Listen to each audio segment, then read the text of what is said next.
UP triple S C ANM की तैयारी के क्रम में आज के इस वीडियो में मैं आप सबसे आईसीएमआर के नए रिपोर्ट के विषय में बात करूंगा जो कि आपका 2024 में जारी किया गया है। आईसीएमआर का जो रिपोर्ट है ये UP triple S C ANM वाले बच्चों के लिए मोस्ट इंपॉर्टेंट टॉपिक है, क्योंकि इससे पहले 2022 में जब एएनएम का एग्जाम हुआ था तो आईसीएमआर की रिपोर्ट से अच्छे खासे प्रश्न पूछे गए थे और संभावना यह है कि आने वाला जो आपका एग्जाम है 5272 इसमें भी आईसीएमआर टॉपिक से अच्छे खासे प्रश्न पूछे जाएंगे। हम यह बात करेंगे आज के इस वीडियो में कि आपका पूरा आईसीएमआर होता क्या है और इसके अंतर्गत जो लेटेस्ट बदलाव किए गए हैं, जो लेटेस्ट डाटा आया है उसके विषय में, और इन सभी को हम ट्रिक के माध्यम से समझने का प्रयास करेंगे। हर एक प्रश्न का डिटेल एनालिसिस भी आप सबके सामने देंगे। तो आप सभी लोग इस वीडियो को लास्ट तक अवश्य देखिएगा। यदि आप इस वीडियो को लास्ट तक देख लेते हैं तो पूरी गारंटी मैं लेता हूं कि आपका जो आईसीएमआर का रिपोर्ट है, जिसको याद करने में आपको बहुत ही ज़्यादा तकलीफ होता है, वो सब कुछ आपको स्वतः ही याद हो जाएगा। बस आपको इस वीडियो को एक बार देखना है, वो भी लास्ट तक। तो आप इस वीडियो को लास्ट तक अवश्य देखिएगा। हम यहाँ से अपने वीडियो की शुरुआत करते हैं और सबसे पहले हम पहले प्रश्न की तरफ बढ़ते हैं। हमारा जो पहला प्रश्न है ये हमसे पूछा है कि आईसीएमआर नाम किस वर्ष रखा गया। प्रश्न है, आप इसको अवश्य देखिएगा, समझिएगा क्या पूछ रहा है, उसके बाद आप इसके जवाब को दीजिएगा। हमारा जो पहला प्रश्न है ये हमसे पूछ रहा है कि आईसीएमआर नाम किस वर्ष रखा गया था, और आपके ऑप्शन है, पहला ऑप्शन है 1950, दूसरा ऑप्शन है 1911, तीसरा ऑप्शन है 1949, चौथा ऑप्शन है 1960। ये आपका प्रश्न है, ये आपके ऑप्शन है। यदि आपको इसका जवाब पता है तो आप कमेंट सेक्शन के माध्यम से आप इसका जवाब दे सकते हैं। नहीं पता है तो कोई बात नहीं, आज के बाद आपको यह नहीं भूलेगा, आप इस हिसाब से इस वीडियो को देखिएगा। देखिए यहाँ पे आईसीएमआर आया है और सबसे अच्छा यही रहेगा कि सबसे पहले मैं आईसीएमआर के विषय में आपको डिटेल यहाँ पे बता दूं कि आईसीएमआर होता क्या है, इसका फुल फॉर्म क्या है, कब स्थापना हुई, मुख्यालय कहाँ है, कितने रिसर्च सेंटर है, सारी जानकारी यदि मैं आईसीएमआर के विषय में आपको दे दूं तो किसी को कोई आपत्ति नहीं होनी चाहिए। तो ठीक है, तो यहाँ से मैं आईसीएमआर के विषय में आपको कुछ बताने चल रहा हूँ, आप इसको नोट भी कर लीजिएगा। अगर नोट करना हो, नहीं नोट करना हो तो कोई बात नहीं, आप इसका स्क्रीनशॉट भी ले सकते हैं। सबसे पहले आईसीएमआर के विषय में बात करें तो पहला प्रश्न यही पूछा जाता है कि आईसीएमआर जो है इसका फुल फॉर्म क्या होता है। क्या पूछा जाता है, आईसीएमआर का फुल फॉर्म क्या होता है। तो आईसीएमआर जो है इसको कहा जाता है Indian council of medical research. क्या कहा जाता है आईसीएमआर को, Indian council of medical research.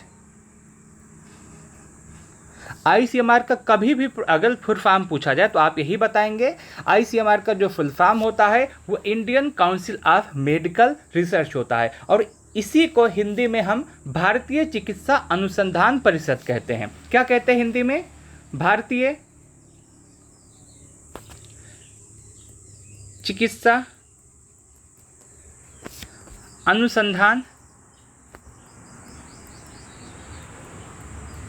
परिषद।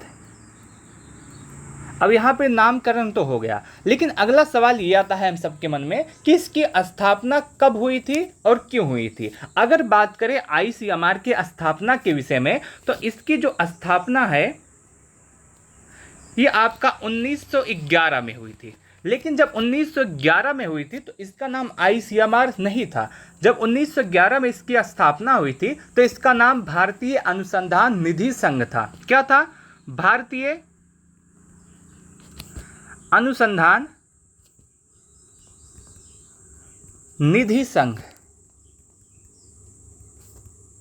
अब जब 1911 में इसकी स्थापना हुई थी और इसका नाम भारतीय अनुसंधान निधि संघ था, तो अगला सवाल ये आता है कब इसका नाम आईसीएमआर रखा गया। अगर इसके विषय में बात करें कि आपका आईसीएमआर इसका नाम कब रखा गया, तो इसका नाम आईसीएमआर 1949 में रखा गया। 1949 में भारतीय अनुसंधान निधि का नाम बदल करके भारतीय चिकित्सा अनुसंधान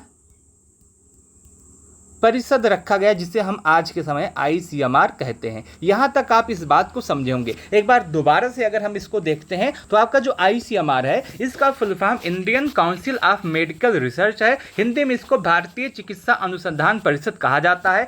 स्थापना 1911 में हुई थी और इस समय जब 1911 में इसकी स्थापना हुई थी तब इसका नाम भारतीय अनुसंधान निधि संघ था। 1949 में इसका नाम भारतीय अनुसंधान निधि संघ से बदल करके भारतीय चिकित्सा अनुसंधान परिषद कर दिया गया। अब आपके सामने यह प्रश्न है कि ICMR का नाम किस वर्ष रखा गया। तो ICMR नाम किस वर्ष रखा गया? 1949 में। तो आप इस प्रश्न को यहाँ से समझे होंगे। लेकिन अभी ये आपका ICMR यहाँ पे समाप्त नहीं हुआ है। इससे संबंधित कुछ आपके और भी इंपॉर्टेंट तथ्य हैं जो आपको बताना आवश्यक है। अगला आपसे ये पूछा जाता है, कभी भी अगर आपसे किसी भी एग्जाम में पूछे कि ICMR का मुख्यालय कहाँ पे है, क्या पूछे?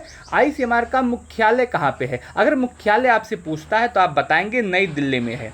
कहाँ पे है ICMR का मुख्यालय? नई दिल्ली में है। और उसके साथ साथ यह भी पूछता है बहुत ज़्यादा कि इसका जो रिसर्च सेंटर है उस कितने रिसर्च सेंटर है। पूछता है कि ICMR के कुल कितने रिसर्च सेंटर है। तो अगर आपसे कभी भी रिसर्च सेंटर पूछे कि ICMR के कुल कितने रिसर्च सेंटर है तो आप 26 बताएंगे। और अगर क्षेत्रीय कार्यालय पूछे कि ICMR के कितने क्षेत्रीय कार्यालय हैं, अगर क्षेत्रीय कार्यालय पूछे तो आप क्या बताएंगे? क्षेत्रीय कार्यालय की संख्या 6 है। और यह भी एक सवाल पूछता है, बार बार पूछता है कि यह जो ICMR है यह किस मंत्रालय के अंतर्गत आता है। अगर आपसे कभी मंत्रालय पूछ ले, अगर आपसे कभी मंत्रालय पूछ ले तो आप बताएंगे स्वास्थ्य एवं परिवार कल्याण मंत्रालय। ठीक, यहाँ तक आपका पूरा ICMR समाप्त हुआ। एक बार हम इसको रिकॉल कराना चाहते हैं। हमारा प्रश्न ये था कि ICMR का नाम किस वर्ष रखा गया, ये हमारा प्रश्न था। और ICMR के विषय मैंने आपको यहाँ पे डिटेल बताया है। ICMR का जो फुल फॉर्म होता है वह Indian council of medical research है। हिंदी में इसी को भारतीय चिकित्सा अनुसंधान परिषद कहा जाता है। स्थापना 1911 में हुई, लेकिन जब 1911 में ICMR की स्थापना हुई थी तो इसका नाम भारतीय अनुसंधान निधि संघ था। 1949 में इसका नाम भारतीय चिकित्सा अनुसंधान परिषद यानी कि ICMR कर दिया गया। ICMR स्वास्थ्य एवं परिवार कल्याण मंत्रालय के अंतर्गत आता है। इसका मुख्यालय नई दिल्ली में है। और 2 सवाल आपसे और पूछता है कि ICMR का रिसर्च सेंटर कितना है तो आप बताएंगे 26 है। अगर आपसे पूछे क्षेत्रीय कार्यालय कितना है ICMR के तो आप बताएंगे 6 है। यहाँ तक आप देखेंगे तो एक ही आपके प्रश्न थे, बहुत ही ज़्यादा क्वेश्चन बन गए हैं। आप इसको नोट कर लीजिएगा। नहीं नोट करना है कोई बात नहीं, इसका PDF मैं आपको टेलीग्राम चैनल पे दे दूंगा जो कि आपको फ्री में मिल जाएगा। टेलीग्राम चैनल का लिंक आपको इसी वीडियो के डिस्क्रिप्शन में मिल जाएगा। आप वहां से जाकर के हमारे टेलीग्राम चैनल को ज्वाइन कर सकते हैं। ठीक है, अब हम बढ़ते हैं अपने दूसरे प्रश्न की तरफ। हमारा दूसरा प्रश्न यहाँ पे पूछा गया है और दूसरा प्रश्न भी बहुत ही ज़्यादा इंपॉर्टेंट है। और यह जो दूसरा प्रश्न है कई बार कई एग्जाम में पूछा गया है। दूसरा प्रश्न ये पूछता है कि आपका राष्ट्रीय पोषण संस्थान का मुख्यालय कहाँ पर है। प्रश्न ये है कि राष्ट्रीय पोषण संस्थान का मुख्यालय कहाँ पर है। आपके ऑप्शन है हैदराबाद, दूसरा ऑप्शन है दिल्ली, तीसरा ऑप्शन है पुणे और चौथा ऑप्शन है मुंबई। ये आपके ऑप्शन है। आप इसका जवाब कमेंट के माध्यम से दे सकते हैं। अभी मैं कमेंट नहीं ले सकता क्योंकि पहला लाइव है तो इसमें बहुत ही ज़्यादा दिक्कत होता है। तो आप इसको बताइएगा, धीरे धीरे जैसा जैसे अनुभव होता जाएगा उसी हिसाब से मैं आप सबके कमेंट लेता रहूँगा। ठीक है, तो आपका दूसरा सवाल आपकी स्क्रीन पर इस समय दिया गया है। आपका दूसरा सवाल है राष्ट्रीय पोषण संस्थान का मुख्यालय कहाँ पर है। और आपके ऑप्शन है हैदराबाद, दिल्ली, पुणे और मुंबई। सबसे पहले सवाल यही बनता है कि आपका राष्ट्रीय पोषण संस्थान क्या है। हम इसी के विषय में सबसे पहले जानते हैं, उसके बाद हम इस प्रश्न को भी देखेंगे। आपके सामने है राष्ट्रीय पोषण संस्थान। अगर हम राष्ट्रीय पोषण संस्थान के विषय में बात करें तो इसी को NIN भी कहा जाता है। क्या कहा जाता है? NIN। अब सवाल ये आता है कि NIN का फुल फॉर्म क्या होता है। तो NIN का फुल फॉर्म होता है नेशनल इंस्टीट्यूट ऑफ न्यूट्रिशन। क्या होता है INI का full form? National national institute of nutrition. ये आपका NIN का फुल फॉर्म है। अब सवाल ये आता है कि इसकी स्थापना कब हुई। अगर स्थापना की बात आपसे पूछी जाए, NIN के स्थापना के विषय में आपसे पूछा जाए, तो NIN की स्थापना जो है 1918 में हुई थी। लेकिन जब 1918 में इसकी स्थापना हुई थी तो इसका नाम NIN नहीं था, उस समय इसका नाम बेरी बेरी था। क्या था? बेरी बेरी था। जब आपका NIN की स्थापना हुई थी 1918 में तो इसका नाम बेरी बेरी था। 1967 में इसका नाम बदलकर क्या रखा गया है? NIN। NIN का मतलब नेशनल इंस्टीट्यूट ऑफ न्यूट्रिशन। और इसका जो मुख्यालय है, जो कि आपके प्रश्न में पूछा गया है, इसका मुख्यालय कहाँ पे है? तो इसका मुख्यालय तेलंगाना में है। तेलंगाना या फिर इसको हैदराबाद कह सकते हैं। तो इसका मुख्यालय कहाँ पे है? हैदराबाद में है। ठीक है, एक बार हम दोबारा से इसको पूरा रिकॉल करते हैं, उसके बाद आगे बढ़ते हैं। आपका जो हमसे प्रश्न पूछा गया था, राष्ट्रीय पोषण संस्थान का मुख्यालय कहाँ पे है? तो राष्ट्रीय पोषण संस्थान, सबसे पहले मैं ही को समझने का प्रयास किए थे। राष्ट्रीय पोषण संस्थान को हम NIN भी कहते हैं। NIN का फुल फॉर्म होता है नेशनल इंस्टीट्यूट ऑफ न्यूट्रिशन। इसकी स्थापना 1918 में हुई थी। 1918 में जब इसकी स्थापना हुई थी तो इसका नाम बेरी बेरी रखा गया था, और 1967 में इसका नाम बदल के NIN रखा गया, यानी कि राष्ट्रीय पोषण संस्थान, यानी कि नेशनल इंस्टीट्यूट ऑफ न्यूट्रिशन। इसका मुख्यालय तेलंगाना हैदराबाद में स्थित है। ठीक है, तो आप ये भी, आपका जो प्रश्न है ये भी आप इसको सही से इसका जवाब दिए होंगे, और इसके जो मुख्य तथ्य है ये भी आपको याद हो गए होंगे। आगे बढ़ते हैं अपने तीसरे प्रश्न की तरफ, और तीसरा प्रश्न हमसे पूछता है कुपोषण दिवस कब मनाया जाता है। तीसरा प्रश्न हमसे यह पूछता है कि आपका कुपोषण दिवस कब मनाया जाता है, और आपके ऑप्शन है 30 सितंबर, दूसरा ऑप्शन है 1 सितंबर, तीसरा ऑप्शन है 28 सितंबर, और आपका चौथा ऑप्शन है 1 अगस्त। देखिए यह जो इसमें जितने भी ऑप्शन आपके सामने दिए गए हैं, सभी ऑप्शन बहुत ही ज़्यादा इंपॉर्टेंट है। तो सभी ऑप्शन को आप याद कीजिएगा और देखिएगा, मैं आपको बताऊंगा पूरा डिटेल। यहाँ पे आपका सवाल है कुपोषण दिवस कब मनाया जाता है, तो आप इसमें बताइएगा कि कुपोषण दिवस कब मनाया जाता है, और उससे संबंधित हम जितने भी तथ्य यहाँ पे बता सकता हूँ सब बताने का प्रयास करूँगा। ठीक है, हम इसके इसके जवाब की तरफ बढ़ते हैं। हमारा जो सवाल है ये आपका कुपोषण दिवस कब मनाया जाता है ये है, और यहाँ पे आपके ऑप्शन है, पहला ऑप्शन है 30 सितंबर, दूसरा ऑप्शन है 1 सितंबर, तीसरा ऑप्शन है 28 सितंबर, और चौथा ऑप्शन है 1 अगस्त। हम इसके एक एक दिनांक के विषय में जानकारी यदि प्राप्त करें तो आपका जो 30 सितंबर है, 30 सितंबर को आपका क्या मनाया जाता है? कुपोषण दिवस। 30 सितंबर को क्या मनाया जाता है? कुपोषण दिवस।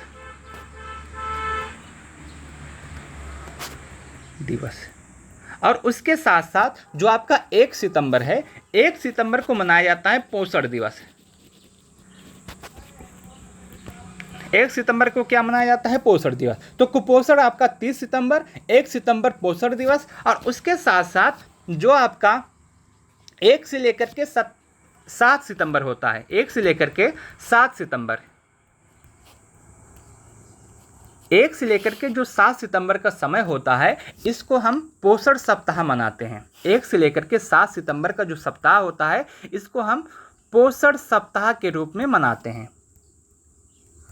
1 से लेकर के 7 सितंबर का जो सप्ताह होता है, इसको हम पोषण सप्ताह मनाते हैं। और एक सवाल आपसे बार बार पूछा जाता है, वो यह है कि स्तनपान सप्ताह कब मनाया जाता है? स्तनपान सप्ताह कब मनाया जाता है? अगर आपसे कभी स्तनपान सप्ताह पूछे तो आप बताएंगे 1 से लेकर के 7 अगस्त। 1 से लेकर के 7 अगस्त। देखिए इसको याद करने का एक ट्रिक है, आप इसके माध्यम से याद कर सकते हैं। अगस्त यदि लिखा हुआ है, अगर हम इसके आ और गा को निकाल दें और यहाँ पे ना ऐड कर दें तो क्या हो जाएगा? स्तन हो जाएगा। और वही पूछा है स्तनपान सप्ताह कब मनाया जाता है, तो यहाँ से आप याद कर सकते हैं 1 से 7 सप्ताह का। तो यहाँ पे अगस्त से आप यहाँ पे ट्रिक बना सकते हैं। यहाँ पे यदि अगस्त में ना ऐड कर दें तो आपका जो लास्ट का 3 है वो स्तन होता है, और स्तन सप्ताह दिवस कब मनाया जाता है? 1 से लेकर के 7 अगस्त तक मनाया जाता है। और उसके साथ साथ आपसे यह पूछा है कुपोषण दिवस कब मनाया जाता है? कुपोषण दिवस आपका 30 सितंबर को मनाया जाता है। पोषण दिवस कब मनाया जाता है? पोषण दिवस 1 सितंबर को मनाया जाता है। 1 से 7 सितंबर का जो सप्ताह होता है इसको पोषण सप्ताह के रूप में मनाया जाता है। उसके साथ साथ एक सवाल आपसे और पूछता है, आप उसको भी नोट कर लीजिए। टीकाकरण सप्ताह कब मनाया जाता है? अगर आपसे पूछे टीकाकरण सप्ताह यदि आपसे टीकाकरण सप्ताह पूछे तो आप बताएंगे अप्रैल का अंतिम सप्ताह। क्या बताएंगे? अप्रैल का अंतिम सप्ताह।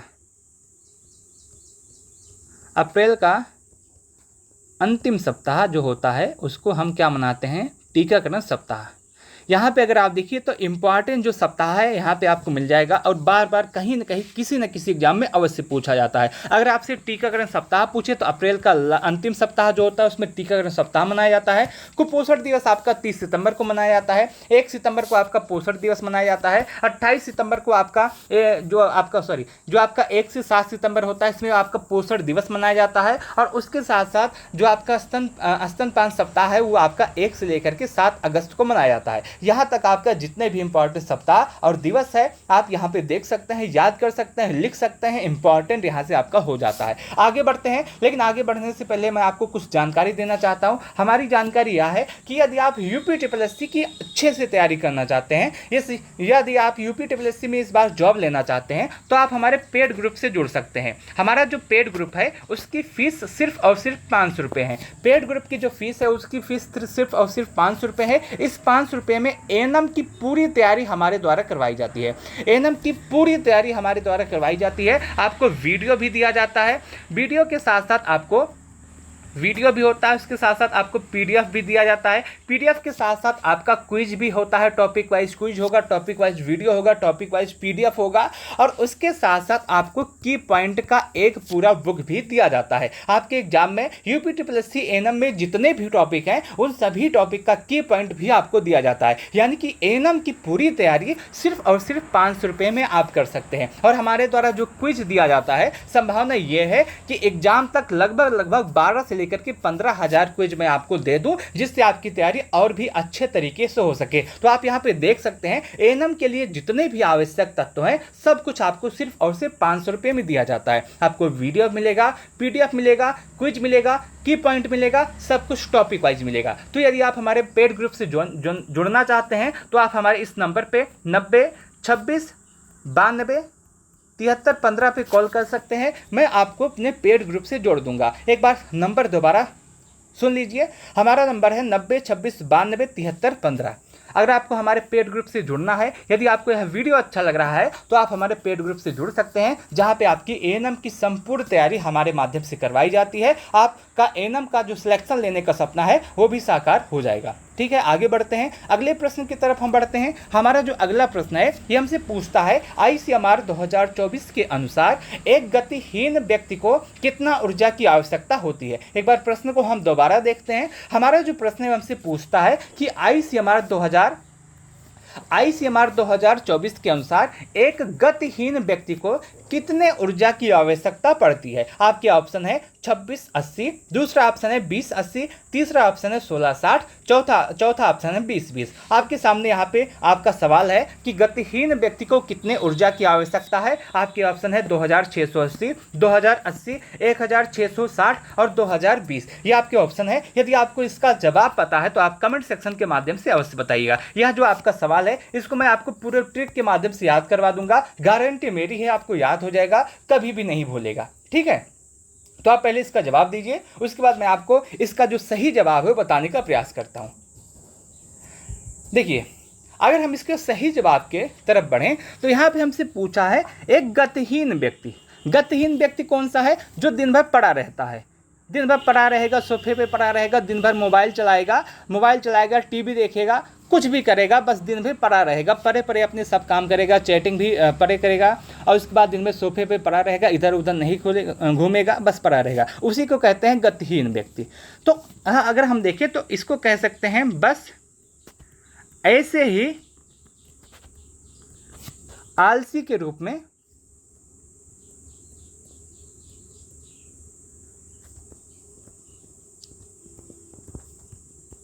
पड़ा रहना।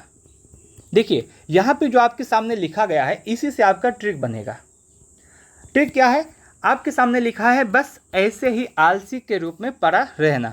अगर हम देखें बस से क्या हो जाता है, बस लगभग कुछ सुनने में लगता है बस 20 और आलसी की तरह हमें सुनने में लगता है 80। क्या सुनने में आता है 80। तो बस से 20 आलसी से 80, बस से 20 आलसी से 80, बस से 20 आलसी से 80। बस याद हो गया। कोई भी व्यक्ति जो गतिहीन व्यक्ति है, जो दिन भर पड़ा रहता है, उसको कितने ऊर्जा की आवश्यकता होगी? आपके 20-80 ऊर्जा की आवश्यकता होगी। सिंपल है, कुछ भी नहीं करना है। आप यहाँ से अगर देखिए तो आपका जो बस है, बस ऐसे ही आलसी के रूप में पड़ा रहता है, तो बस से क्या हो जाएगा 20, सुनने में एक जैसा आ रहा है। आलसी से क्या हो जाएगा 80, आलसी यहाँ पे अगर आप ला निकाल दे तो लगभग 80 की तरह ही लग रहा है। तो क्या होगा 20-80। तो दिन भर जो गतिहीन व्यक्ति है उसको दिन भर में कितने ऊर्जा की आवश्यकता होगी? 20-80 ऊर्जा की आवश्यकता होगी। ठीक है, यहाँ तक आप इस बात को समझे होंगे। लेकिन अब सवाल ये आता है कि जब गतिहीन व्यक्ति है उसको 20-80 ऊर्जा की आवश्यकता होगी, 2080 ऊर्जा की आवश्यकता होगी, तो जो काम करने वाला व्यक्ति है उसको कितने ऊर्जा की आवश्यकता पड़ती होगी? इसी समय हम काम करने वाले व्यक्ति की ऊर्जा भी देख लेते हैं। देखिए, जो काम करता है वो 24 घंटा काम करता है।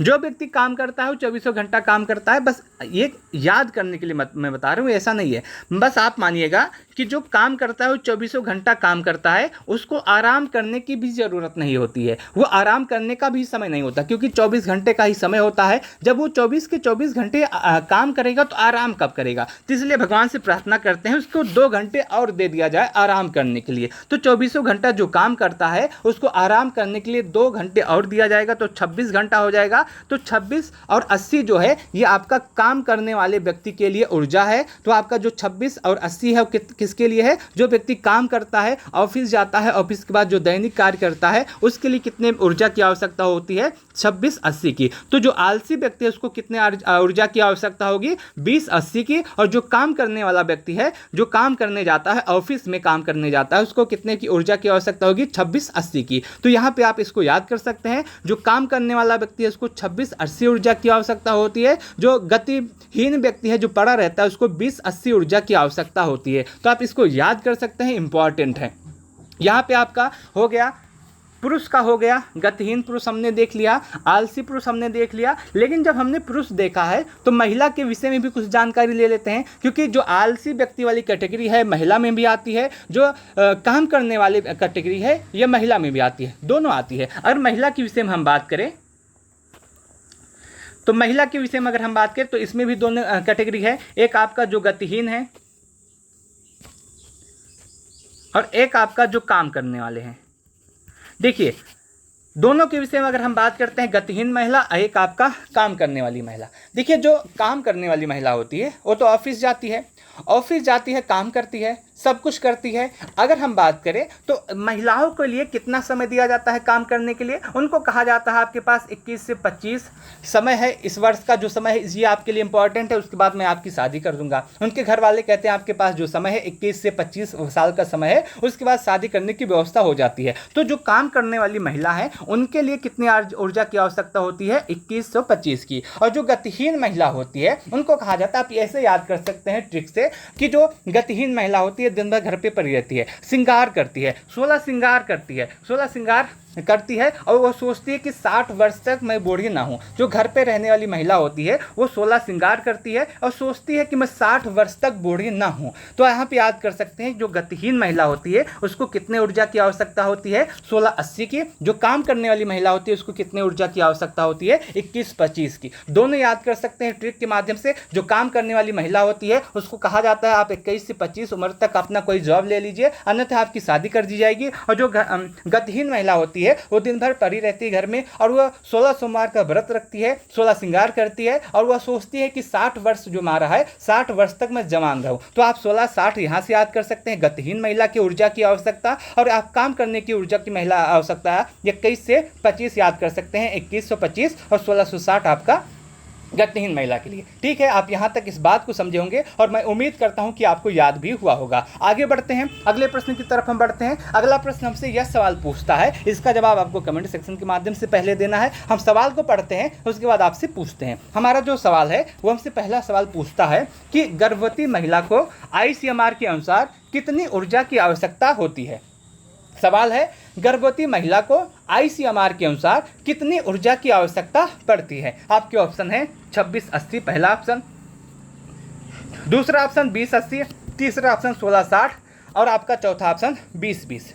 यहाँ पे महिला दिया गया है, लेकिन आपको यह भी देखना है कि गर्भवती महिला है। जो महिला होती हैं उनको अलग ऊर्जा की आवश्यकता होती है, और जो गर्भवती महिला होती है उनको अलग ऊर्जा की आवश्यकता होती है, क्योंकि उनको भी ऊर्जा चाहिए, उनके अंदर जो बेबी है उनको उसको भी ऊर्जा चाहिए। दोनों तरह से आप याद करेंगे। आपका सवाल है कि गर्भवती महिला को आईसीएमआर के अनुसार कितने ऊर्जा की आवश्यकता होती है? आपके ऑप्शन है 2680, 2080, 1660, 2020। इसका भी एक बहुत अच्छा ट्रिक है, ट्रिक के माध्यम से आपको बताऊंगा। यदि आपको इसका जवाब पता है तो आप कमेंट सेक्शन के माध्यम से दीजिएगा, नहीं पता है कोई बात नहीं, आज के बाद आपको यह कभी भी नहीं भूलेगा। देखिए, हम इसको याद करते हैं कि कैसे हम इसको याद कर सकते हैं, गर्भवती महिला को कितने ऊर्जा की आवश्यकता होती है। तो आप यहाँ पे देखेंगे, जब कोई गर्भवती महिला होती है तब उसको कोई काम करना चाहती है। कोई गर्भवती महिला है, मान लेते हैं कमला है, अगर ये कोई काम करना चाहेगी तो इसका हस्बैंड रहेगा तो कहेगा बस बस ना करो। क्या कहेगा? बस बस आप काम ना करो, मैं कर लूँगा। ऐसा कहा जाता है ना। कोई केयरिंग करने वाला हस्बैंड है, अब कोई महिला प्रेग्नेंट है तो उसका केयरिंग करने वाला जो हस्बैंड है उसको काम नहीं करने देता, उसको कहता है बस बस ना करो, मैं कर लूँगा। तो यही बस बस आपकी ट्रिक है। क्या है? यही बस बस आपकी ट्रिक है।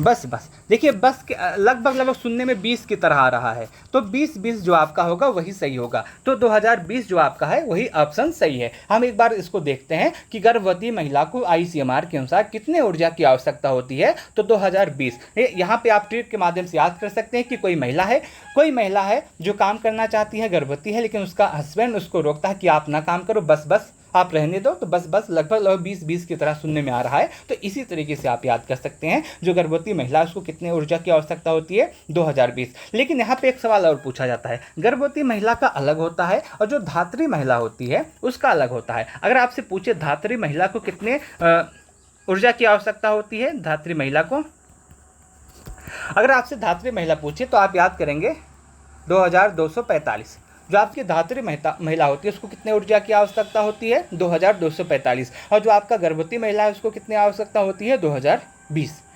ठीक है, यहाँ से आप इसको याद किए होंगे। आगे बढ़ते हैं, अगले प्रश्न की तरफ हम बढ़ते हैं। लेकिन मैं आपको बता दूं, यदि आप हमारे पेड ग्रुप से जुड़ना चाहते हैं, आप हमारे साथ जुड़ के एएनएम की तैयारी करना चाहते हैं, तो आप हमारे पेड ग्रुप से जुड़ सकते हैं। हमारा जो नंबर है वो आपका 90 26 92 73 15 है। पेड ग्रुप पे आपको क्या मिलेगा? तो हमारा जो पेड ग्रुप है उसमें आपको वीडियो मिलेगा, वीडियो के साथ साथ आपको पूरा पीडीएफ मिलेगा, topic wise video, topic wise PDF, topic wise की पॉइंट, टॉपिक वाइज क्विज। और हमारा प्रयास है एग्जाम तक लगभग 12,000 से लेकर के 15,000 क्विज आपको दे दूं। और जो हमारा की पॉइंट है ये भी मोस्ट इंपॉर्टेंट है। जितने भी टॉपिक हैं आपको सभी के की पॉइंट दिए जाएंगे, और ये सभी कुछ आपको सिर्फ और सिर्फ 500 रुपये में दिया जा रहा है। यदि आप एएनएम की सबसे अच्छी तैयारी करना चाहते हैं, यदि आप एएनएम की जॉब लेना चाहते हैं, तो आप हमारे पेड ग्रुप को ज्वाइन कर सकते हैं। पेड ग्रुप का जो फीस है 500 रुपये है। नंबर यहाँ पे आपके सामने स्क्रीन पे लिखा हुआ है। नंबर हमारा है 90 26 92 73 15। यदि आपको जुड़ना है तो आप हमारे साथ जुड़ सकते हैं और अपनी तैयारी अच्छे तरीके से कर सकते हैं।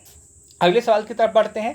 हमारा जो अगला सवाल है हमसे पूछता है कि आईसीएमआर के अनुसार गर्भवती महिला को कितने अनाज की आवश्यकता होती है। यहाँ पे ऊर्जा नहीं पूछा है, यहाँ पे अनाज पूछा है, तो आपको अनाज बताना है। आईसीएमआर के अनुसार एक गर्भवती महिला को कितने अनाज की आवश्यकता होती है? आपके ऑप्शन है 260 ग्राम, दूसरा ऑप्शन है 370 ग्राम, तीसरा ऑप्शन है 220 ग्राम और तीसरा ऑप्शन है 270 ग्राम। ये आपके ऑप्शन है। इसका जवाब आपको कमेंट सेक्शन के माध्यम से बताना है। अगर आपको पता होगा, नहीं पता है तो कोई बात नहीं, आपको बता दिया जाएगा। हमारा जो सवाल है हमसे पूछता है कि आईसीएमआर के अनुसार एक गर्भवती महिला को कितने अनाज की आवश्यकता होती है, हमारा सवाल है। और इसका जो सही जवाब है वो आपका होगा 220। एक गर्भवती जो महिला होती है उसको कितने अनाज की आवश्यकता होती है? तो 220 ग्राम।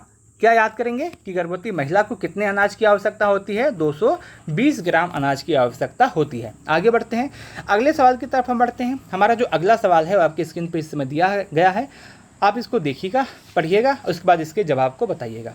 हमारा जो सवाल है ये हमसे पूछता है कि आईसीएमआर 2024 क्या है? आईसीएमआर 2024 के अनुसार एक गर्भवती महिला को प्रतिदिन कितने ग्राम दाल की आवश्यकता होती है? क्या है?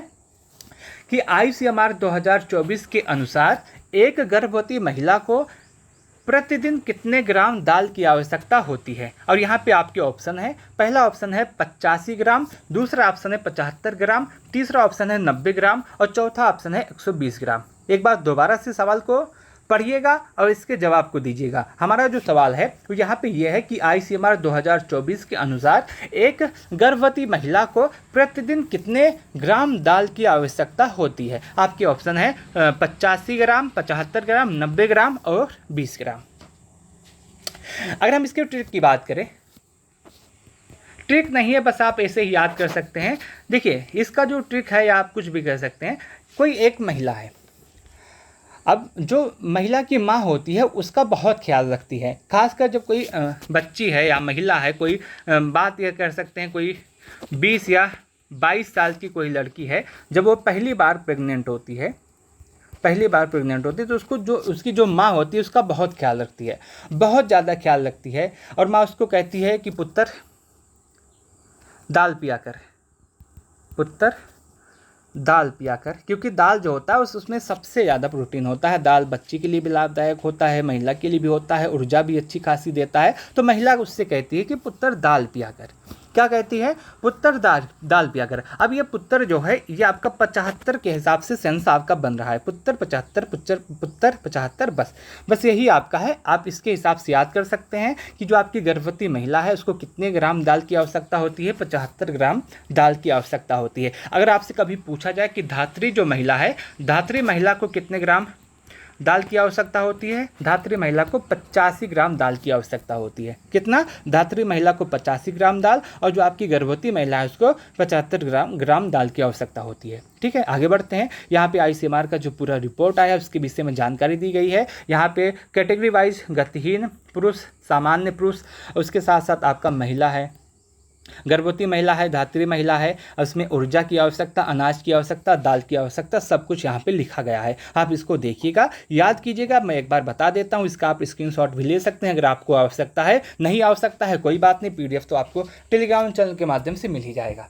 देखिए अगर इसके विषय में हम बात करते हैं तो देखिए कैटेगरी वाइज हम सबसे पहले देखते हैं गतिहीन पुरुष की। गतिहीन का पुरुष का मतलब ये जो दिन भर सोफे पे पड़ा रहता है, दिन भर अपना इंस्टाग्राम का रील देखता है, ऊपर जाने वाली वीडियो को देखता है और कुछ भी नहीं करता, बस अपने ज्ञान को देता रहता है। उसको जो आपका गतिहीन पुरुष है उसको कितने ऊर्जा की आवश्यकता होती है? 2080। अनाज की 260, अनाज की 260 ग्राम और दाल की 85 ग्राम। कितना? गतिहीन पुरुष को ऊर्जा की 280, ऊर्जा की 2080, अनाज की 260 ग्राम और दाल की 85 ग्राम आवश्यकता होती है। सामान्य पुरुष जो काम करने जाता है, काम को करता है, ऑफिस जाता है, उसको कितने ऊर्जा की आवश्यकता होती है? 2680 ऊर्जा की आवश्यकता होती है। अनाज में उसको 370 ग्राम अनाज की आवश्यकता होती है, दाल में 120 ग्राम दाल की आवश्यकता होती है। जो गतिहीन महिला है, गतिहीन महिला की बात करें तो ऊर्जा में उसको 1660, मैंने आपको अभी ट्रिक के माध्यम से बताया था कि जो गतिहीन महिला है घर में पड़ी रहती है, 16 श्रृंगार करती है और सोचती है कि 60 वर्ष तक मैं जवान रहूं, बूढ़ी ना हो। तो आप ऐसे रख सकते हैं गतिहीन महिला को 1660 और अनाज की 190 ग्राम और दाल की 160 ग्राम दाल की आवश्यकता होती है। जो सामान्य महिला होती है, जो काम करती है, उसको ऊर्जा की कितनी आवश्यकता होती है? 1125 ऊर्जा की आवश्यकता होती है। अनाज में 270 ग्राम और दाल में 90 ग्राम। और गर्भवती महिला के विषय में बात करें तो उसको ऊर्जा की 2020 ऊर्जा की आवश्यकता होती है। अनाज में 220 ग्राम अनाज और दाल में 75 ग्राम दाल की आवश्यकता होती है। धात्री महिला जो है उसको 1 से 6 वर्ष का जो बच्चा है, 6 महीने का जो बच्चा है, उसमें आपकी ऊर्जा की आवश्यकता 2245, अनाज में 260 ग्राम और दाल में 85 ग्राम। और जो आपकी धात्री महिला है 7 से 12 महीने का जो बच्चा है उसमें 85 ग्राम दाल, 250 ग्राम अनाज और ऊर्जा में 2200 ऊर्जा की आवश्यकता होती है। आपके सामने ये पूरा डाटा है, आप इसको याद कर सकते हैं, इंपॉर्टेंट है। जो मैंने आपको ऊपर सभी कुछ ट्रिक के माध्यम से बताया वो यहाँ पे सीधे से बस इतने ही पूरे लिखा गया है, तो आप इसको याद कर सकते हैं। आगे बढ़ते हैं, अगले प्रश्न की तरफ हम बढ़ते हैं। हमारा जो अगला प्रश्न है हमसे सवाल पूछता है कि एक गर्भवती महिला को ICMR 2024 के अनुसार प्रतिदिन कितने हरी सब्जी लेनी चाहिए। यहाँ पे आपका जो सवाल है वो क्या है कि एक गर्भवती महिला को ICMR 2024 के अनुसार प्रतिदिन कितनी हरी सब्जियां लेनी चाहिए। तो यहाँ पे आपके ऑप्शन है 100 ग्राम, 200 ग्राम, 300 ग्राम और 150 ग्राम। ये आपके ऑप्शन है। इसका जवाब आपको कमेंट सेक्शन के माध्यम से देना है अगर आपको पता है, अन्यथा नहीं पता है तो मैं आपको इसका जवाब बताऊंगा और ट्रिक के माध्यम से इसको याद भी कराऊंगा। तो आप इसका जवाब कमेंट सेक्शन के माध्यम से दीजिएगा।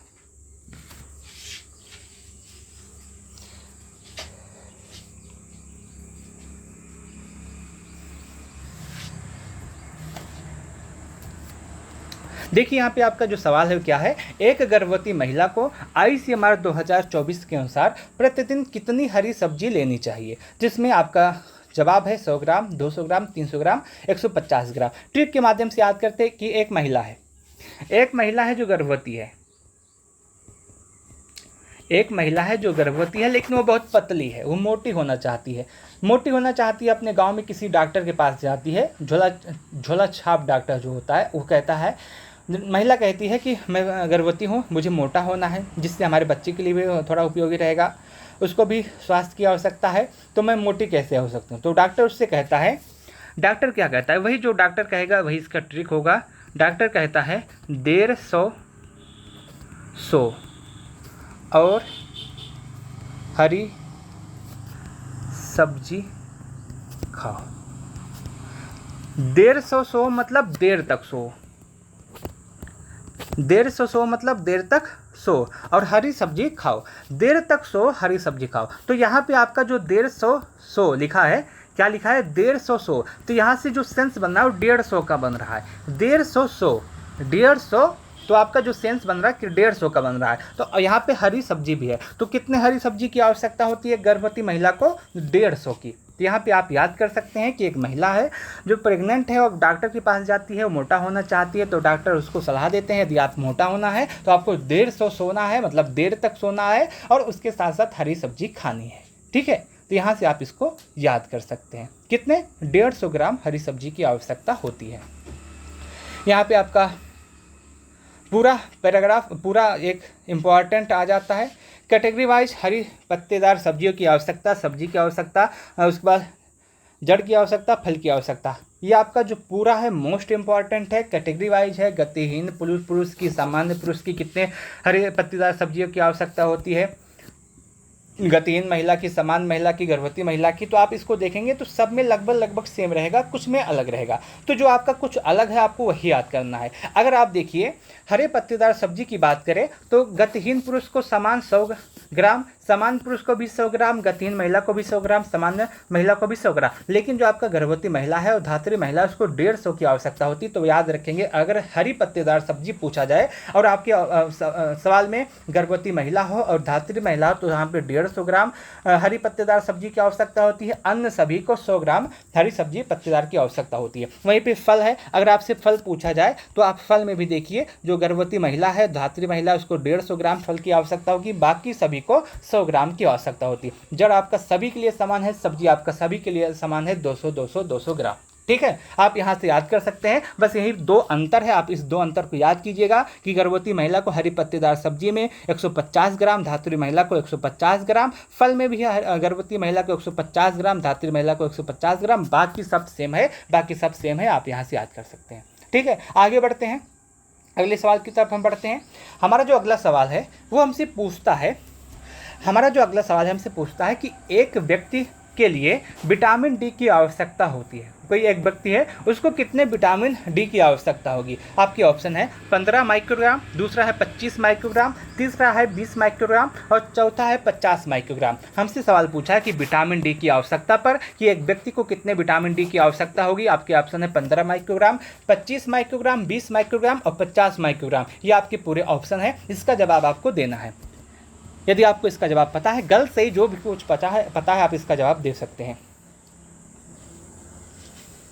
देखिए विटामिन डी के विषय में थोड़ा जानकारी हम ले लेते हैं।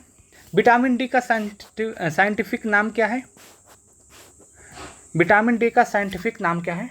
सभी को पता होगा, बहुत बार बताया गया है, हमारे चैनल के माध्यम से बहुत बार बताया गया है, कैल्सीफेरॉल। विटामिन डी का साइंटिफिक नाम क्या है? कैल्सीफेरॉल। कहाँ पे पाया जाता है? मोस्ट इम्पॉर्टेंट ये है, तो स्किन पे पाया जाता है, स्किन में होता है। स्टोर कहाँ पे होता है? अगर आपसे पूछा जाए विटामिन डी कहाँ पे स्टोर होता है, अगर आपसे पूछा जाए स्टोर के विषय में, तो आप बताएंगे जो स्टोर होता है लीवर में होता है। सवाल यह है कि कैसे बनता है विटामिन डी, बनता कैसे है? अगर आपसे पूछा जाए विटामिन डी कैसे बनता है, तो विटामिन डी बनने के लिए जो आपका कोलेस्टेरॉल और प्लस सनलाइट, जो आपका कोलेस्टेरॉल होता है प्लस सनलाइट होता है, जब दोनों एक साथ मिलते हैं तो क्या बनता है? Vitamin D. ठीक है। और अगर हमसे पूछा जाए कि विटामिन डी की आवश्यकता कितनी है, तो विटामिन डी की कितनी आवश्यकता है? 25 माइक्रोग्राम। कितनी? 25 माइक्रोग्राम विटामिन डी की आवश्यकता होती है एक व्यक्ति के अंदर। ठीक है। यहाँ पे मैं उम्मीद करता हूँ कि आपको लगभग आईसीएमआर का जो नया डाटा है, जो नया रिपोर्ट है, यहाँ से आपको सब कुछ समझ में आ गया होगा। वीडियो बहुत ज़्यादा लंबा हो जा रहा है और उसके साथ साथ हमारा जो टैबलेट है बहुत ही ज़्यादा हीट हो चुका है। अगर वीडियो ज़्यादा देर तक अगर ऐसे ही चलता रहा तो वीडियो बंद हो जाएगा। इसीलिए मैं यहाँ पर ये वीडियो को यहीं पे अंत करता हूँ। देखिए, आज का जो वीडियो यहाँ तक मैंने बताया आपको, मैं उम्मीद करता हूँ कि आपको सब कुछ समझ में आया होगा। आप इस वीडियो को अपने दोस्तों के साथ शेयर कर सकते हैं, उनसे इस वीडियो को देखने के लिए सलाह दे सकते हैं, क्योंकि यहाँ पे आईसीएमआर की जो 2024 की रिपोर्ट है उसमें मैंने डिटेल आपको सब कुछ बताया है। उसके साथ साथ मैं आपको और बता दूँ कि यदि आप हमारे पेड ग्रुप से जुड़ना चाहते हैं तो पेड ग्रुप की हमारी जो फीस है वो सिर्फ 500 रुपये है। इसी 500 रुपये में आपका जो पूरा वीडियो है, टॉपिक वाइज जो आपका वीडियो है वो भी दिया जाएगा, पूरा सिलेबस कंप्लीट करवाया जाएगा, पीडीएफ भी आपको दिया जाएगा। पीडीएफ के साथ साथ आपका क्विज होता है, डेली 8:30 बजे हमारा क्विज शुरू हो जाता है। 100 प्रश्न का कम से कम क्विज दिया जाता है, डेली होता है। रविवार को सब कुछ रिवीजन भी करवाया जाता है और उसके साथ साथ आपको की पॉइंट भी दिया जाता है। ये सब कुछ आपको सिर्फ और सिर्फ 500 रुपये में दिया जाता है, यानी कि एएनएम की संपूर्ण तैयारी सिर्फ और सिर्फ 500 रुपये में कर सकते हैं। तो यदि आपको एएनएम की जॉब लेना है, एएनएम की तैयारी अच्छे तरीके से करना है, तो हमारे साथ जुड़ सकते हैं। नंबर है हमारा 90 26 92 73 15। यदि एएनएम की तैयारी करनी है, सबसे अच्छे तरीके से करनी है, तो आप इस पर कॉल कर सकते हैं। इस वीडियो को लास्ट तक देखने के लिए आप सबका बहुत बहुत धन्यवाद।